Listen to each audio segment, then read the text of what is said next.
Para makapag-import ng RODs against sa Kishi, kailangan mo lang pumunta sa gensa.game at i-login ang inyong account. Pag nakapag-login ka na sa game, kailangan mo lang hanapin ang Bunklerk NPC. Makikita niya to sa Elrond Mall, Elrond Town, at pati na rin sa Kolke Village. Pag nakita niyo na yung Bunklerk NPC, kailangan niyo lang siyang kausapin, tapos i-click niyo yung FT Storage. Pagka-click nyo ng FT storage, may lalabas na bagong window. I-click nyo lang yung import FT. Tapos, i-connect nyo yung wallet nyo kung saan nandoon yung ROND nyo. Dito makikita nyo yung total ng ROND na laman ng wallet nyo. Click nyo lang kung nasa ang region yung character na gusto nyo makareceive ng ROND. Then, select ROND. Tapos, dito sa baba naman, ilalagay nyo kung ilan yung ROND na ipapapalit nyo into mini RONDs. Tapos, eto yung total.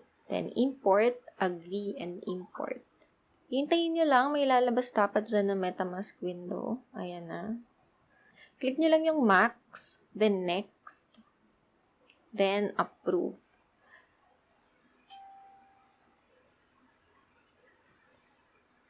Hintayin nyo ulit na makareceive kayo ng notification from MetaMask. Then, may lalabas pa dapat dyan na isa pang window. Ayan. May lalabas isa pang window from MetaMask. And make sure meron kayong Matic for gas fee. Ayan. Kiklik nyo lang yung confirm.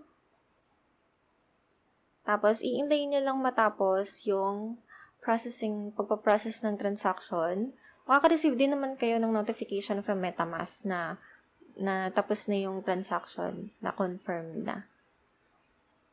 Ayan, dito sa akin may confirm na. Hintayin nyo na lang dito sa window na mag-complete. Ito, complete na siya. Then, kakausapin nyo ulit yung Bunklerk NPC, then use bank naman.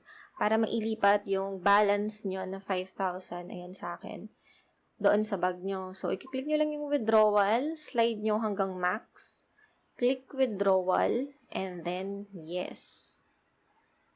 Tapos, okay na yan. Nandyan na yan sa bag nyo. Pwede nyo na siyang i-check. Ganun lang kadali mag-import ng RON papunta sa Genso Kishi.